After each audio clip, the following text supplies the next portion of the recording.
want to thank everyone for coming, despite this dire weather prediction. But I think the sanctuary stayed pretty cool. Our sexton did a fabulous job of keeping things cool, and we have the fans. So I just appreciate so much that you all bothered to come out. The adult education and social justice teams of First Church are honored to present this program with the Longmeadow Historical Society. First Church is a United Church of Christ church. We are an open and affirming church who welcomes everyone and are committed to the values taught by Jesus, loving our neighbors and social justice for all. In many ways, the history of First Church is the early history of Longmeadow. The church served as the meeting house for the community. It has had a proud history of over 300 years. 2 years ago, our former pastor, Pam McGrath, gave a powerful sermon about our church's pre-Revolutionary War history. The diaries of our first pastor, Stephen Williams, revealed his own ownership of enslaved people and the connection of 16 enslaved people with our early church. It was not uncommon for pastors of that time to own slaves. Last fall, the church sponsored an educational program sponsored by the Jewish community of Amherst that addressed the issue of reparations to African Americans for the injustices of slavery. We learned painful history, and that was the first step of reparations is to acknowledge our history. This program is in no way meant to diminish or tarnish this church's history or the 60-plus year pastorate of Stephen Williams. It is our belief that understanding and owning our history, our complete history, with its progress and pain, helps us be more authentic as a gathered community. By saying the names of these 16 Longmeadow residents who have never before been publicly acknowledged, we hope to honor them and give them a proper place at our table. I wish to introduce Melissa Cybulski, a board member of the Longmeadow Historical Society and a local historian who we are so fortunate to have work with us. She wrote and organized this program. Hear their names, know their story, honor their memory.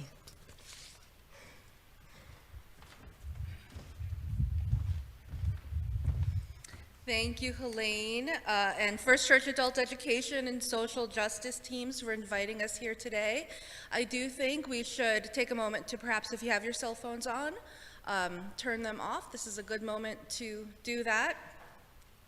My colleagues, Beth Hoff, Betsy McKee, Al McKee, and I from the Longmeadow Historical Society are grateful for the opportunity to share the stories you will hear today in the very space where this history happened. Look around you. This building has been sitting on the Longmeadow Town Green since 1767. Before that, there was another building just like it right next door. Nearly every name you will hear today stood in this very building. In the 1700s, this was the meeting house, a catch-all term for all of the functions the building was used for. Meeting for worship, meeting for town and school planning, meeting to muster the military, meeting to share news. Before there was the bell in the belfry, there was a drummer who would walk up and down the street alerting people to gather. The rooster weather vane on top of the steeple has been there for centuries. The burying yard behind this building has been the scene of sad funerals since 1719 and continues to be so today. The Red House, 2 doors down, was a tavern, and so many of the houses surrounding the green, the ones with the red stars, were here and filled with families like yours, working, playing, and doing their best to live a purposeful life. Today, right across the crosswalk, stands the community house. Then it was the parsonage, home to the first minister of First Church, Reverend Stephen Williams, who documented nearly every day of his ministry in a diary. That diary has been the foundation for much of our work, along with church and town records, wills and probates and newspaper databases, we have all become quite adept at making our way through 18th century handwriting. You will see some of it today in the slides where I have pulled the name for each person directly from William's diary in his own handwriting or other records. It will perhaps give you a sense of the immense challenges we have been up against. For generations, Reverend Stephen Williams was celebrated for his fascinating turn as the boy captive of Old Deerfield. That story is still very true and still very fascinating. Yes, when he was 10, he and his family were among 112 Deerfield men, women, and children who were captured and taken on a 300-mile forced march to Canada in harsh winter conditions after a raid led by French Canadians and their Indigenous allies. But he grew up, and he lived a whole life beyond that. Reverend Stephen Williams devoted his entire pastorate life to this town and this church. He was minister for 66 years, dying in 1782 in the waning months of the American Revolution. He was 89 years old. He was an important, stabilizing figure in Longmeadow's formative years. And Reverend Williams was an enslaver, owning at least a dozen Africans or African Americans. They were a part of his life and his household right next door. He was not the only enslaver in Longmeadow, and definitely not the only minister who enslaved people in the Connecticut River Valley. Because of the labor provided by these people, Reverend Williams and his family were able to focus on establishing a more prosperous quality of life for themselves. And it is important to understand that slave labor in the South and the Sugar Islands of the West Indies was critical for the New England economy. Ultimately, most people living in Longmeadow in the 17th through 19th centuries were benefiting in some form from slave labor. As we gather here to say their names, many for the first time, I truly can feel their presence. Pulling together these narratives over the past month or so from the pages and pages and pages of research notes we have compiled over the past few years has been an inspired process for me. Before I was a Longmeadow historian, I was an English teacher. And I have often turned to poetry to look for the pretty way of capturing profound meaning. I found it in these lines from Phyllis Wheatley, herself an enslaved girl in 18th century Massachusetts.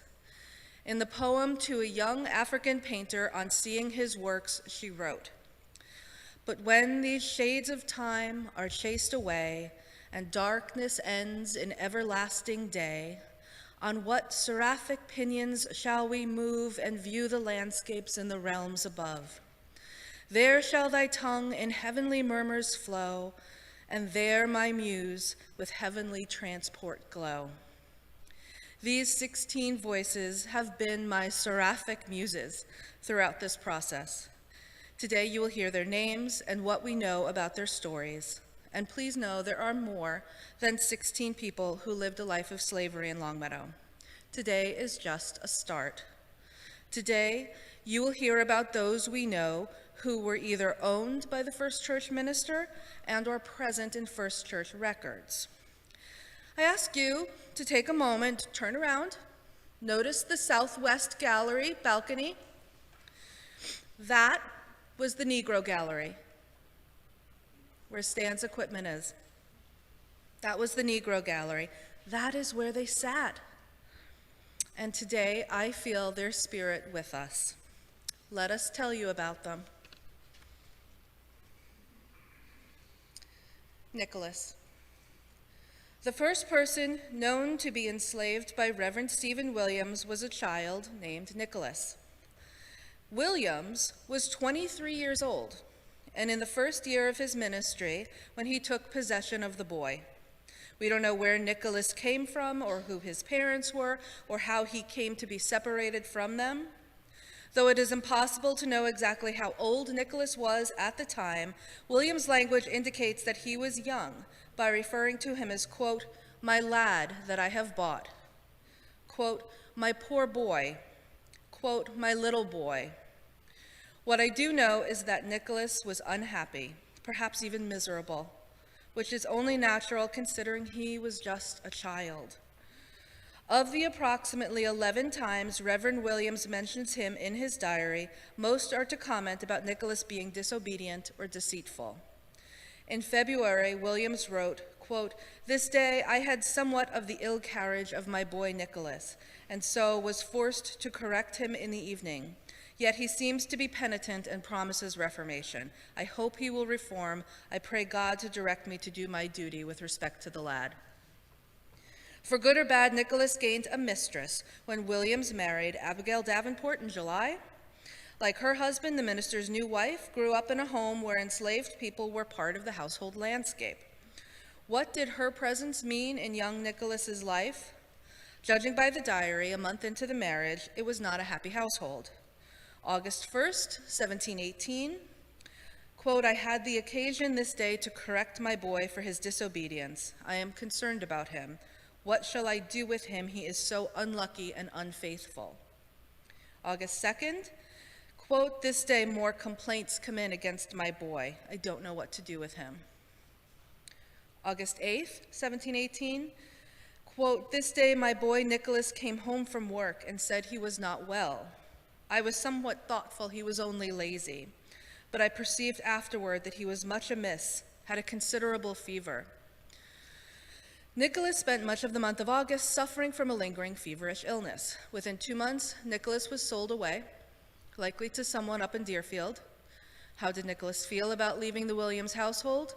We actually have some insight through Williams' own words when he wrote, quote, "He seemed to be very concerned that he was sold about, and truly I seemed to be grieved for him, but yet I thought it would be for his benefit to be sold to a master that would keep him to business, as well as for my profit." Unfortunately, after being sold away, we lose track of the young boy.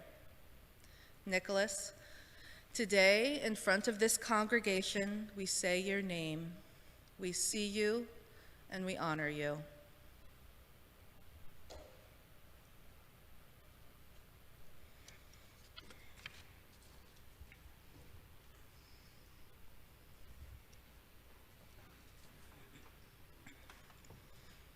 James. 5 months later, Williams tried again. He bought James, writing, quote, March 26, 1719, "This day I bought me a servant man. Some of my neighbors think it may be for the better. Others think not. I pray to help me do my duty towards him." We don't know what James looked like, how old he was, or where he came from. What we do know about James, however, is a detail we don't have for any other enslaved person owned by Reverend Williams. We know how much James cost. In a household accounting record, Williams recorded, quote, "to paying for my man James 10 pounds. To give you a sense of how much 10 pounds could buy you in 1719, elsewhere, Williams records paying between 3 pounds and 4 pounds for cows and 10 pounds for a horse. James cost as much as a horse. Williams' salary during his first year in ministry was 55 pounds. The only other mentions of James deal with his transgressions, for which he was, quote, "corrected," and once for, quote, "being out of frame," once for, quote, "being out last night unseasonably." And what of James staying out too late one night? What might he have been up to? This is a good opportunity to talk about the black population in Longmeadow in general in 1719. There were a few other households in Longmeadow with enslaved people, and it is quite likely that free blacks made up part of the workforce in town as well. In the years after James came and went, it seems that Reverend Williams himself hired a free black man named Robin, who lived in his house and worked his land. Robin exercised his freedom to negotiate better pay and his freedom to leave of his own free will. For James, however, he was bought and owned. His time was not his own, and there was no salary to negotiate. It is easy to imagine both free and enslaved blacks sharing time and space and companionship together in off hours. They certainly shared space together on the Sabbath day, here in church, up in that southwest corner of the balcony. James appears in the diary 3 times between March and July 1719, and then he disappears from the record. James, today in front of this congregation, we say your name. We see you and we honor you.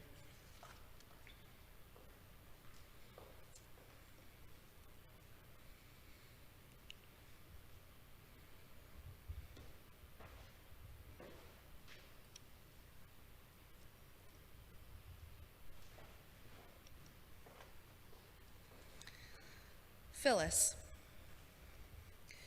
Phyllis, without a doubt, spent the longest time as an enslaved person in the household of Reverend Williams.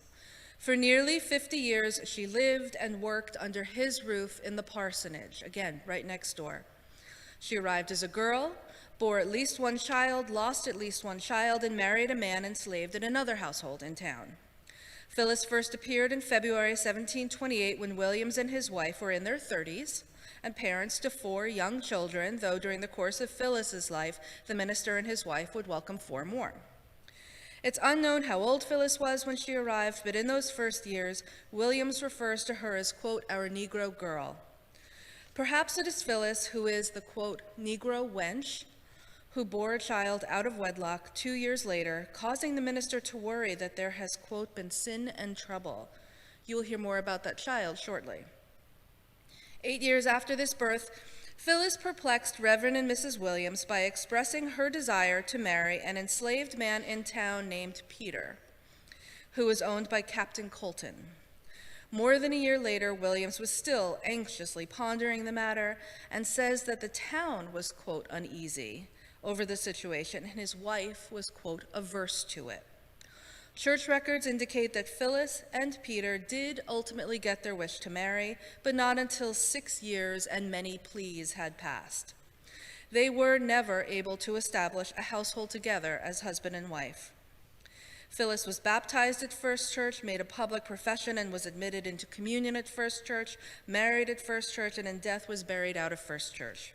As a female servant in the Williams household, she likely contributed to tasks within the female sphere: cooking, washing, doctoring, cleaning, mending. In 1771, an aging Stephen Williams drafted his last will and testament in which he left Phyllis to his sons, John and Samuel. She did not outlive her enslaver, though. On May 28, 1774, as talk of revolution was reaching a fever pitch all through the colonies, Phyllis died of, quote, an apoplectic fit. Williams, 80 years old himself, wrote in his diary, quote, death is come into our house. Phyllis had the character of being honest, and I hope she had sight of Christ by faith. The Lord be pleased to pardon my defects of duty towards her and to my other servants deceased. But her death does not appear in the church records. He mentioned a considerable number of people attended her funeral the next day.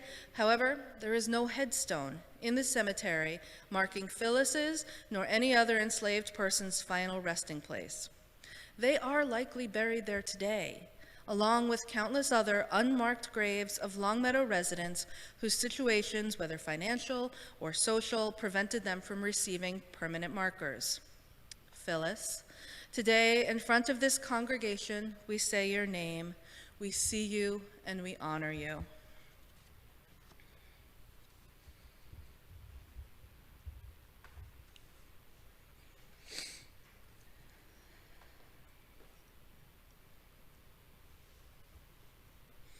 Scipio. Scipio was a child likely born into slavery at the Williams parsonage. I suspect his mother was Phyllis. Throughout multiple diary entries, Williams refers to him as, quote, our black boy and our Negro boy. Only by matching up a baptismal record with the diary entries can we identify the boy by name, Scipio. While definitely not a common name in colonial New England, Scipio is in fact a common name among enslaved black men in colonial New England, derived from Scipio Africanus, the ancient Roman general who triumphed over Hannibal in Africa, which begs the question as to how the name became popular among the enslaved population. Was it chosen by their mothers or by their enslavers, often Harvard and Yale-educated ministers who were schooled in the history of the ancient world? The 1731 baptismal record states, quote, I baptized our Negro boy Scipio. I and my wife are publicly promising that we would endeavor that he would have a Christian education. That Christian education was a key difference between the colonial New England slavery and Southern slavery in the 19th century. Colonial ministers like Reverend Williams believed in the importance of teaching their enslaved people to read, specifically so that they could better access the Word of God through the Bible, the same book that was used against them as justification for keeping them in bondage. There was a clear closeness, if only physical, between William's own children and Scipio. Whenever William's children were sick, Scipio was sick. When Scipio was not quite 3 years old, the minister's sons brought home an illness that nearly killed them. Many other town families had sick children as well. Most recovered, but Scipio did not, and died within days of the onset of symptoms. Reverend Williams wrote on April 8, 1733, quote, "A distressed day with respect to the black boy who has lain as we apprehended in the agonies of death. His groans are affecting and distressing." The next day he wrote, quote, "Last night it pleased God to take away the black boy by death. O Lord, be pleased to teach us all by this providence and support the poor bereaved mother." Scipio, today in front of this congregation, we say your name. We see you and we honor you.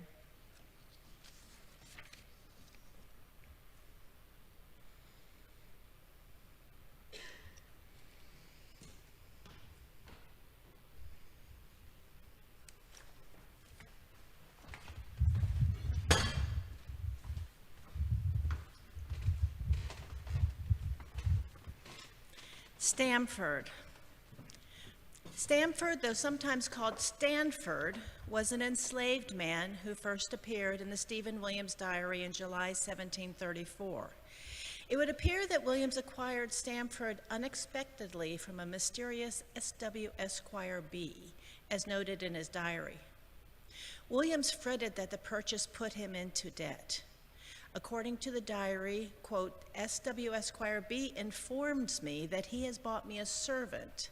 Thus I run into debt and my care increases," unquote. Stamford's presence brought the total number of people living in the parsonage to at least 11.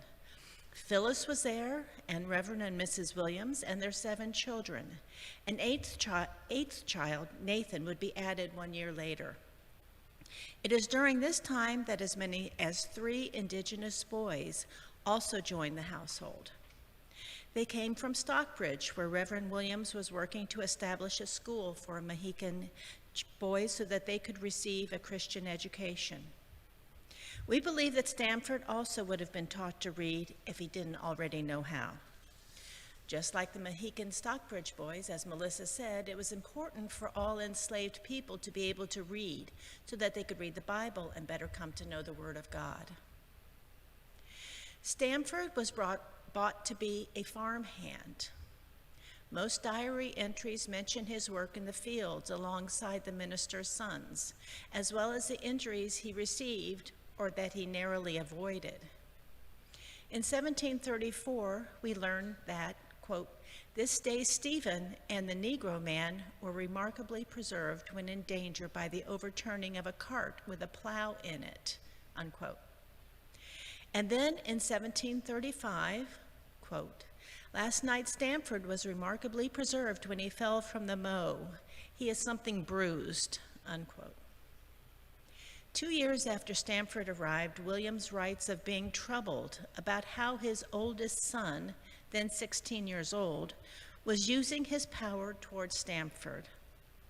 He wrote, quote, "I hear of the imprudence of my son John in dealing with a Negro. I wish the child better conduct," unquote. This will become a repeated theme in the decades to come. Where John is involved with the male slaves, trouble seems to follow. Stamford disappeared from the diary for 15 years, so long that it seemed likely he was not living in the Williams parsonage anymore. He reappeared just long enough for us to learn how he died. Pleurisy, Reverend Williams called it. His knees and legs became painfully swollen. He suffered for 10 days before dying. On February 1, 1752, Williams wrote of his burial, quote, "This day Stamford is laid in the dark, silent grave, the place where the servant is free from his master," unquote. Stamford, today in front of this congregation, we say your name, we see you, and we honor you.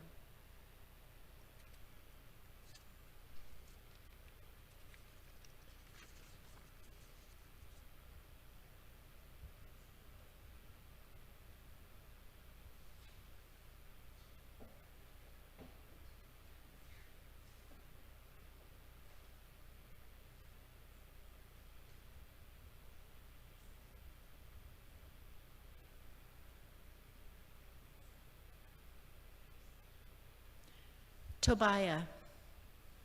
Tobiah is a mystery among mysteries. He appeared only in First Church records and never in Stephen Williams' diary. The church record of August 16, 1747 states, quote, "I baptized one Negro boy, Tobiah, and publicly declared before God and his people that I would endeavor and assist that he should have a Christian education, if God be pleased to spare him," close quote.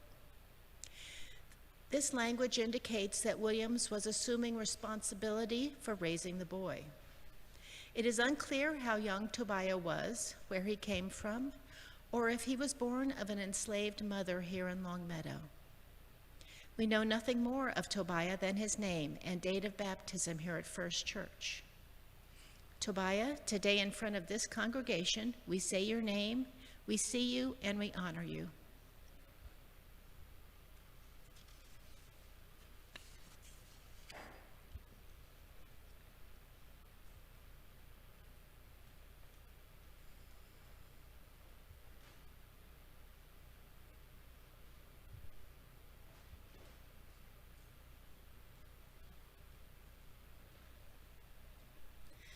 Saunders and Jenny were a married and enslaved couple belonging to Stephen Williams. They first appeared together in a curious diary mention in September 1748 as, quote, "having run away again," unquote.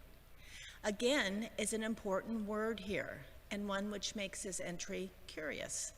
Prior to this dire entry, there were no other obvious or even subtle references to their existence.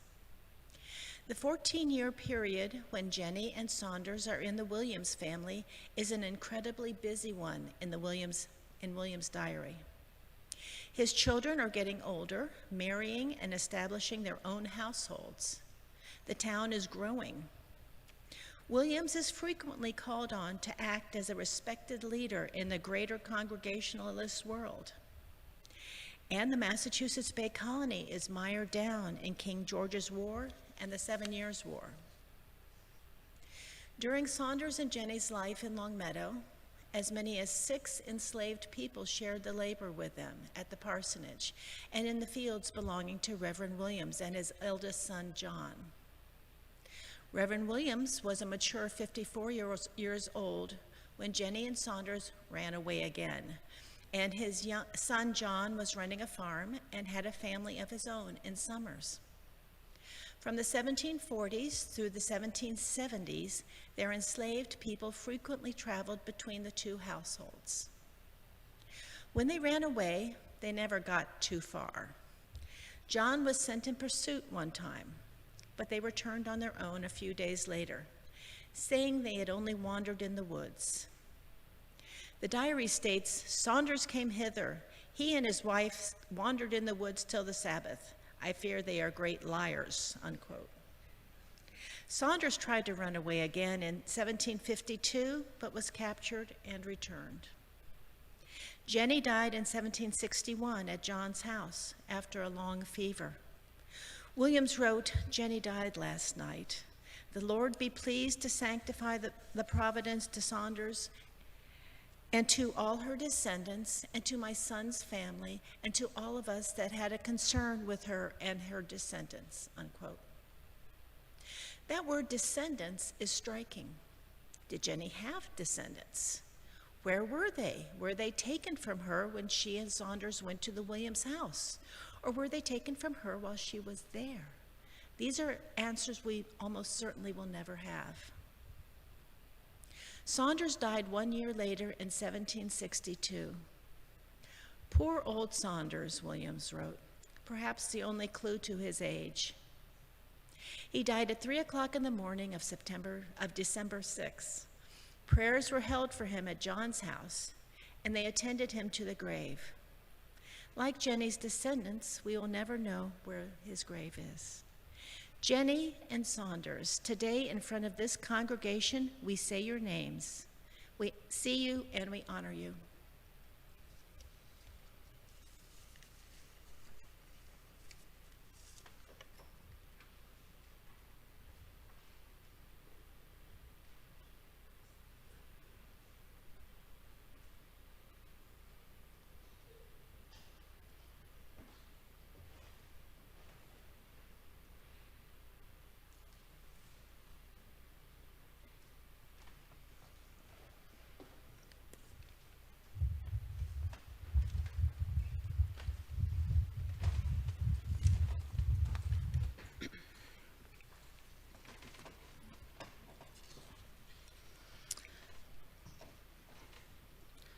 Tom.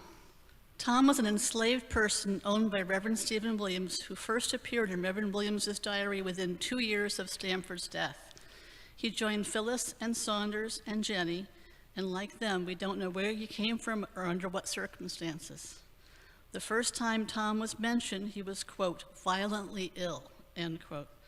The second mention is when Tom apparently, quote, behaved saucily and unbecomingly, that we were forced to tie him up. He appeared penitent and I forgave him, end quote. The pronoun used there is striking, quote, we were forced to tie him up, end quote. It begs the question, who is the we? Tom is one of only 2 enslaved people for whom we have an age and a physical description. The only reason we have this information is because he ran away and Reverend Williams placed an ad for reward for his return. The advertisement describes Tom as a, quote, thick fellow, aged about 22 years, in a pair of trousers, a brown waistcoat, and a linen cap, no stockings, no shoes, end quote. Reverend Williams placed the ad in a Connecticut paper. Perhaps he thought Tom was heading for the shore to board a ship, as many runaways of various classes and races were known to do. Tom didn't, though. For many days, Williams writes of his son's search for Tom. He hadn't run far, though. 9 days after disappearing, Tom's body was found in the mill pond off Longmeadow Brook. We have strong reason to believe that this mill pond is today the pond at Longmeadow Country Club. A formal inquest at the time of his death claimed that Tom, quote, then and there voluntarily and feloniously, as a felon of himself, did kill and murder himself by drowning himself in a certain mill pond in the precinct of Longmeadow, end quote. That evening, Williams recorded in his diary, quote, the coroner came and a jury sat upon the corpse of the poor self-destroyer.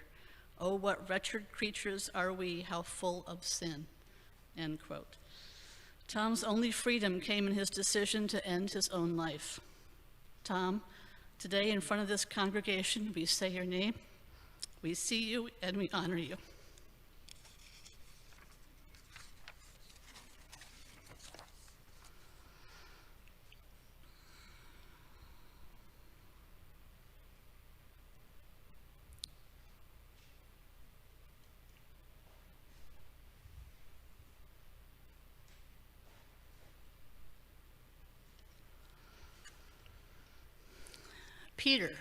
Peter appeared in the tumultuous mid-1750s, just before Tom drowns himself, but while Phyllis, Saunders, and Jenny are still enslaved at the Williams household. Like Saunders and Jenny, Peter split his time between the parsonage in Longmeadow and John Williams's farm in Somers. Most diary entries mentioning Peter show him bringing livestock or messages back and forth between houses. He was first referred to as a, quote, boy, end quote, who got lost traveling in from Somers with a yoke of oxen on a stormy night. It is intriguing to think that Peter could have possibly been Phyllis's son with her husband Peter, who was owned by another Longmeadow resident. In 1771, when Reverend Williams drafted his will, he left Phyllis to his sons to be given what was, quote, proper and needful and comfortable for her as long as she lives, end quote. He then added, quote, in consideration thereof, I do give to my said sons Sam and Samuel my Negro servant Peter, to John and Samuel in equal proportions, that is, one shall have one half, and the other one half of right and interest in him, end quote. Did he think this would be a comfort to Phyllis because Peter was her family? Perhaps he was named for his father. At this point, though, this is simply a theory. After Phyllis died, Peter ran away. It was 1773. Stephen Williams had grown old. John, his son, had grown mean enough to draw worry about his behavior from his father and brothers. John's own son had run away. Then Peter ran. This grieved and angered Reverend Williams, who had gone so far as to consider giving him his liberty at a time when liberty was very much on the minds of many people in the colonies. But he didn't, and Peter ran. Williams took to his diary to write, quote, this day my son John sends me word that Peter Negro is run away ungratefully, left my son, now under difficulty, who has been kind to him and very tender of him. I had been thinking of setting him at liberty if it could be done without injury to me or the public. What measures to take now, I am at a loss. Desire I may not do anything that may be dishonorable to religion. John Williams placed an ad for Peter after he ran away, calling him their, quote, Negro servant, stout and well-set fellow, betwixt 30 and 40 years of age, very black. He took a considerable quantity of clothing with him. He can read and write well. It is not unlikely he may have a forged pass. He can play well upon a fiddle and took a good one with him, end quote. An $8 reward was offered for Peter's return. Peter may actually have secured his own freedom. There is no mention of his return, nor is he ever mentioned in the diary again. Peter, today in front of this congregation, we say your name, we see you, and we honor you.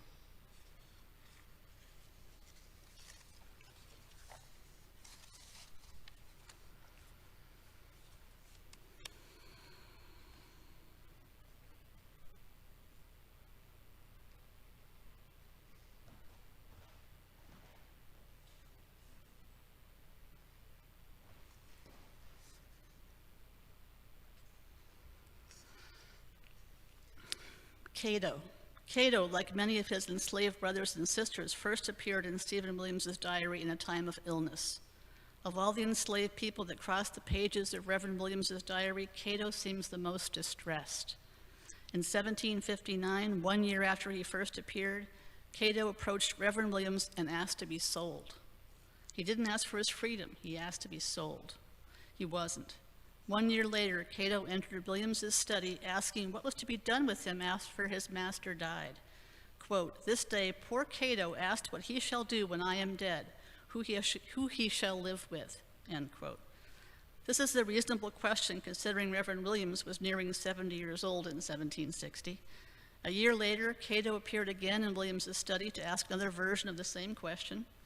Williams wrote that day in March 1761, quote, this morning Cato movingly advised me of my mortality by asking what he shall do when I am dead, which he says will be by and by.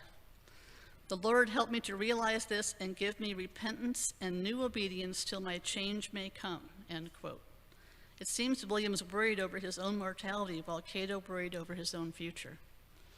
In fact, Cato died a full 2 decades before Reverend Williams. The last few months of his life were a time of emotional crisis for him. At the end of October 1762, Reverend Williams wrote that, quote, we had an uncomfortable night. Poor Cato was in a piteous case, had, I fear, drank too much cider and his mind turmoiled, end quote. The next day, Reverend Williams wrote that Cato had a public outburst. Quote, he went to the public worship but spoke out loud at the end of the afternoon sermon, end quote. Did Cato's outburst come from the Negro gallery above? 2 weeks later, he, quote, stripped himself naked, end quote, and flung a woman down. Williams wrote, quote, by the advice of my neighbors, Cato was whipped very severely, end quote, and appeared, quote, somewhat penitent, end quote. Cato continued to act out over the next few days and was, quote, severely corrected again, end quote, with several neighbors present. After weeks of alternating peace and tumult, Cato was sent to John Williams's farm. He appeared to be improving until 2 weeks later. Williams' son-in-law, quote, brought us an account that Cato was missing and 'twas supposed was drowned in the well, a most awful and affecting affair. Give us to consider our ways in conduct and behavior toward our servants. Samuel went out and accounted they had drawn Cato out of the well. The Lord be pleased to teach us, guide us, and pardon us, end quote. It's unclear if Williams was looking for a pardon for himself and his actions or for Cato, whose suicide was considered a sin against God. Cato, today in front of this congregation, we say your name, we see you, and we honor you.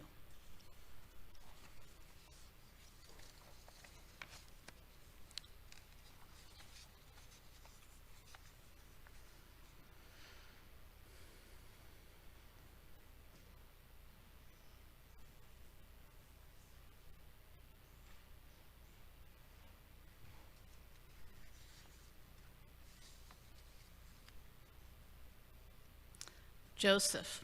Joseph first appeared in Reverend Williams's diary in 1759 and would have been present for all the hardships surrounding Cato. When Joseph first appeared, it had been more than 40 years since Williams sold young Nicholas away. With the exception of updates on Cato's and Tom's situations, months and sometimes years go between even casual mentions of the people he has purchased to allow his busy household and farm to function so efficiently. Joseph's presence was so commonplace that Williams only wrote of him to say, quote, "Our Negro Joseph has the measles, but things look favorable," end quote. And from that point on, over the next decade or so, it is difficult to parse out which Joseph Reverend Williams is referring to when he mentions his name, because along with him and Phyllis and Peter and Cato were two white indentured servants brought under contract from a Boston poorhouse a few years earlier, one of whom was also named Joseph, Joseph Bumstead, and he would often be referred to in the diary as Joseph Bumstead. Joseph, the enslaved man, bore no last name. Joseph, who must have been gone by 1771 when Reverend Williams wrote his will, because he wasn't mentioned among his assets to be left to someone dear to him. Williams writes so frequently and passionately of people's dying that I imagine that was not how he left. Perhaps, like Nicholas, Joseph was sold for Williams's benefit. But it appears that Joseph may have been the last, quote, Negro servant, end quote, to be bought by Williams. By 1771, seemingly only Phyllis and Peter remained to be mentioned in that last will and testament. Joseph, today in front of this congregation, we say your name, we see you, and we honor you.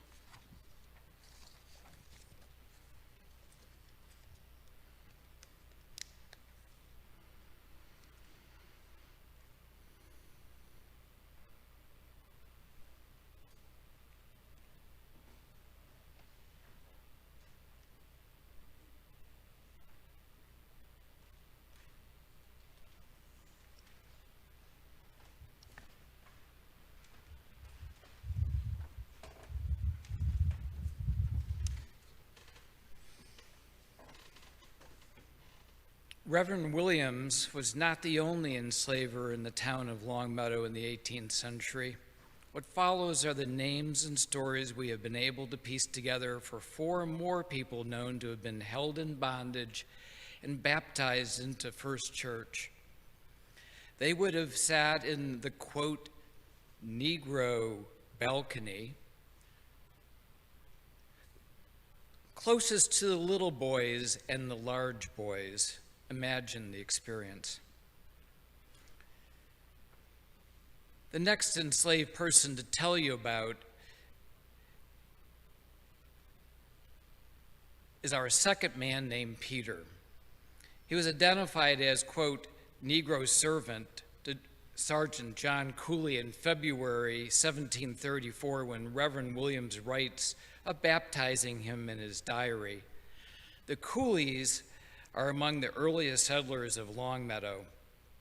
Sergeant Cooley is believed to be the one mentioned several times about 15 years earlier in the diary in connection with a stolen delivery of church wine that had been dropped off down by the river. To be more specific, quote, Cooley's Indian was suspected to be responsible for the stolen wine. This simple phrasing, Cooley's Indian, reminds us that blacks were not the only victims of enslavers. Indigenous people were captured, bought, traded, and sold as well. The case of the stolen wine, after many weeks of accusing Cooley's Indian, a white man confessed to the crime. Peter was baptized the same day as Phyllis, but Sergeant Cooley's Peter was not the Peter that Phyllis pleaded to marry. First Church records noted that Peter, among others that day, including Phyllis and one of Sergeant Cooley's own daughters, quote, made a public profession of religion and was, quote, admitted to our fellowship. His last will and testament noted that Sergeant Cooley was a yeoman, an 18th century farmer. He was also a revered and trusted member of this town and this church, serving at various times as a town-appointed moderator, assessor, selectman, and an all-important church-appointed member of the Meeting House Seating Committee. Enslavers were often among the men with the most status in New England towns like Longmeadow. Per church records, Peter was, quote, dismissed to Westfield 10 years after he was baptized. Cooley's wife was from Westfield, and her father was a known enslaver there. It is likely that Peter continued his life in bondage in Westfield. Peter, today in front of this congregation, we say your name, we see you, and we honor you.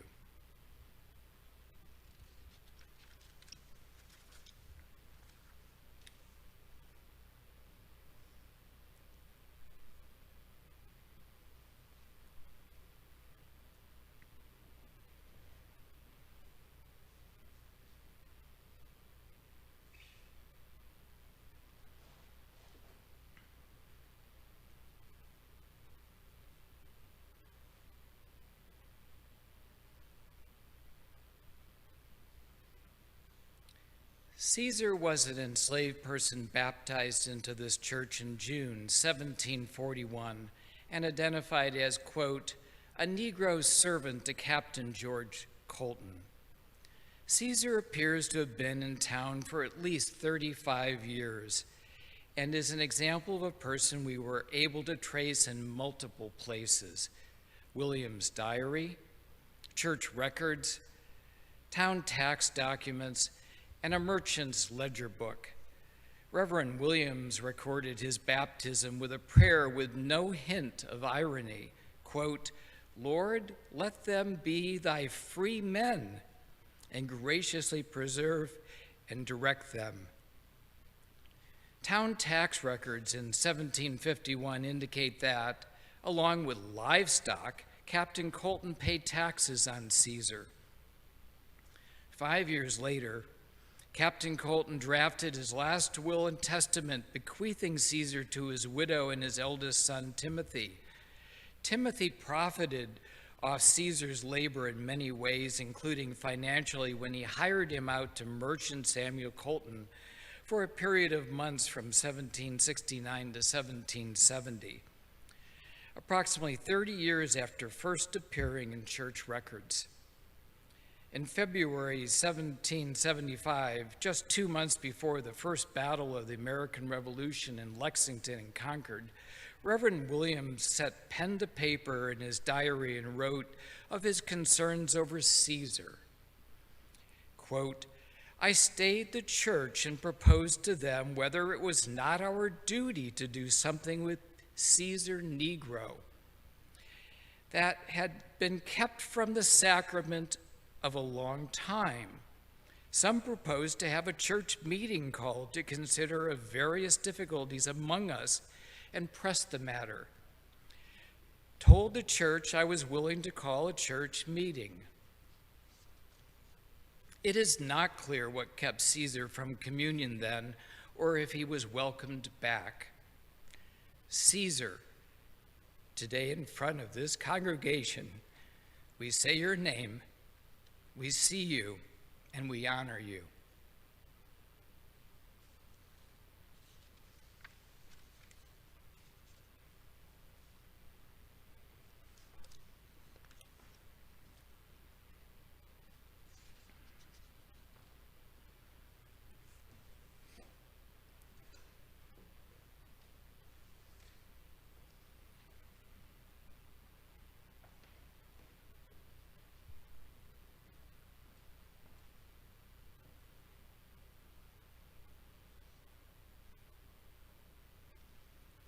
The third Peter you will hear about today is actually the first Peter we discovered in the story of slavery in Longmeadow. This Peter became Phyllis's husband despite many obstacles in their path, including community objections. He was baptized in the First Church on July 13, 1735. Along with Caesar, Peter was owned by Captain George Colton. unlike Caesar, we have more glimpses into Peter's circumstances, likely because his connection with Phyllis. Of those references, two important ones indicate that he likely had been sent to support the household of Captain Colton's daughter when she married Sergeant David Burt in town. Sergeant Burt, who knocks on the door of the Williams household twice over 25 years to share the news that Peter is ill. The Burts knew that this information would matter to Phyllis, or perhaps they were looking for the minister to pray over Peter, lest his illness be his last. In 1751, Williams wrote, quote, "I went over. The poor creature is in a poor case." 10 years later, Williams refers to him as, quote, "poor old Peter," quote, "who got lost on his way over to the household on the dark and rainy night in late October. He had, quote, lay out in the rain and is poorly this morning," end quote. Along with Caesar, Captain Colton bequeathed this Peter to his wife and son Timothy upon his death. Peter outlived Captain Colton by 14 years. He died on September 9, 1774, less than 4 months after Phyllis died at the Williams parsonage. On the occasion of Peter's passing, Reverend Williams wrote, quote, "This morning, Sergeant David Burt came in, told me Peter Negro died last night very suddenly, almost alone," end quote. Peter's death, like nearly all known deaths of the enslaved, is not reported in church records. Peter, Phyllis's husband, today in front of this congregation, we say your name, we see you, and we honor you.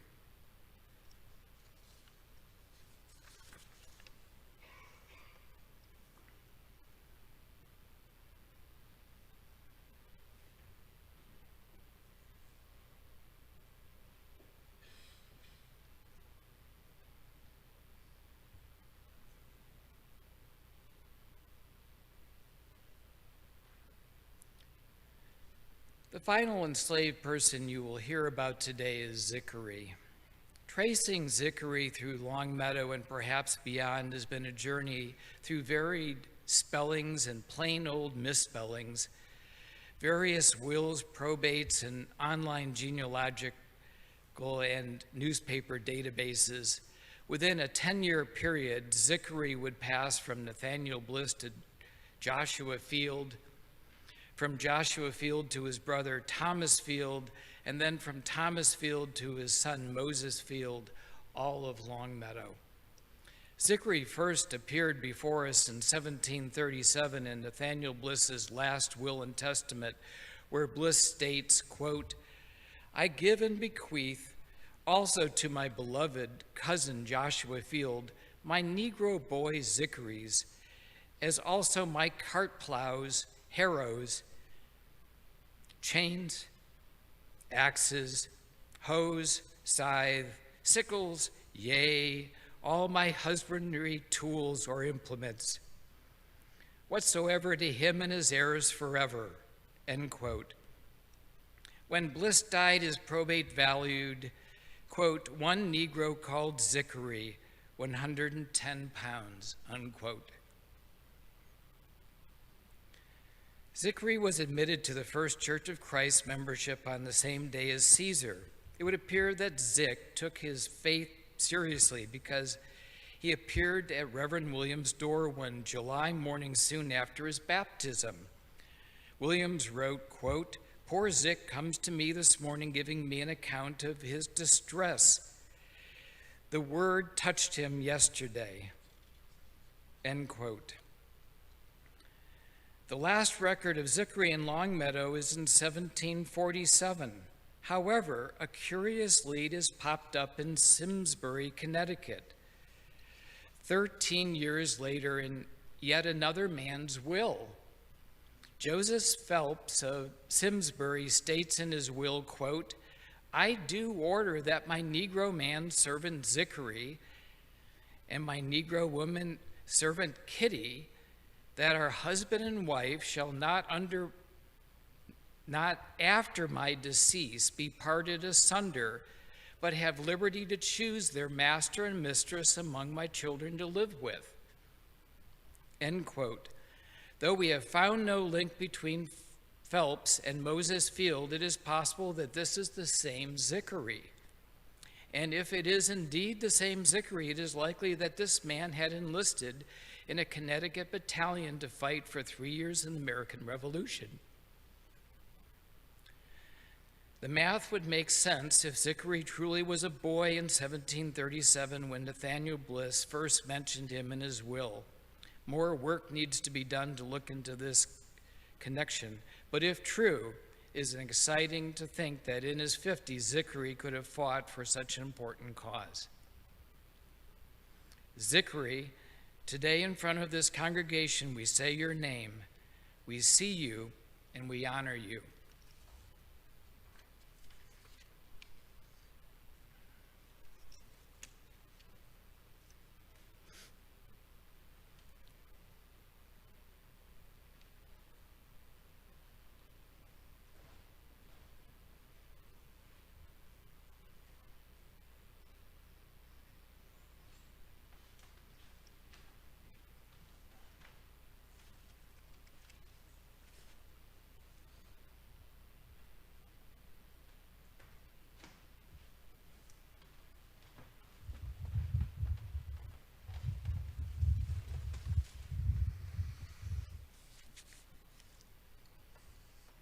Invite you to, as part of our benediction, let's spend a few moments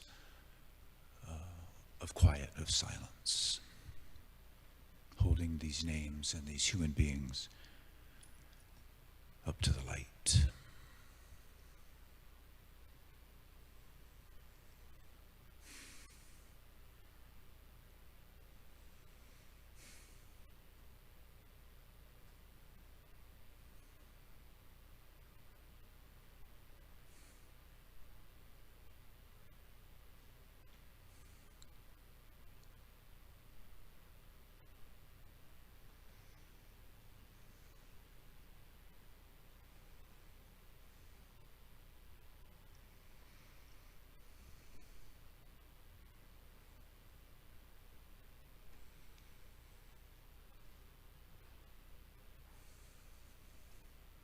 In this powerful silence, we are reminded that we are all one.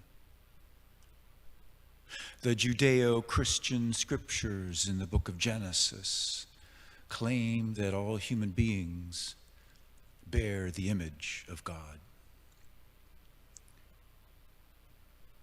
We can understand that to mean that all human beings share certain elements of their Creator, of our Creator.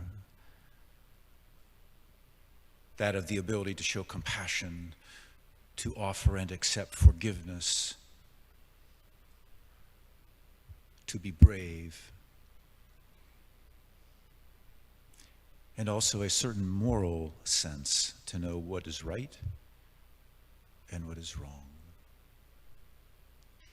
These scriptures claim this is for all people in the world, past, present, and future. And so on this day, as we hold up these names of these 16 enslaved peoples, representing many, many enslaved peoples throughout the Massachusetts colony, New England, the United States, and all of the world, remembering that to this very day, people, human beings that bear your image are held in enslavement by other human beings who also bear your image. And so we pray, Holy One, not only for ourselves, but for all people, that we would claim that courage in which you gave us to be willing to see your image in other people, regardless of their race, their gender,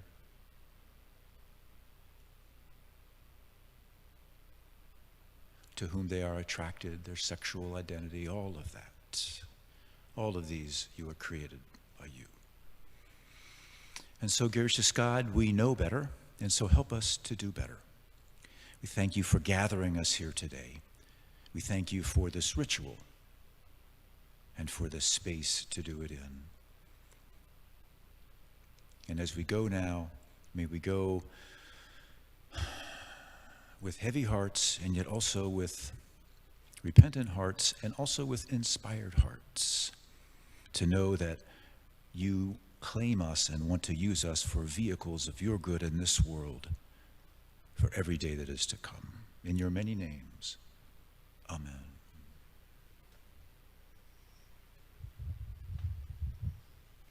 And so take your time, linger if you will. I hear there's sandwiches downstairs. I don't know if that's true.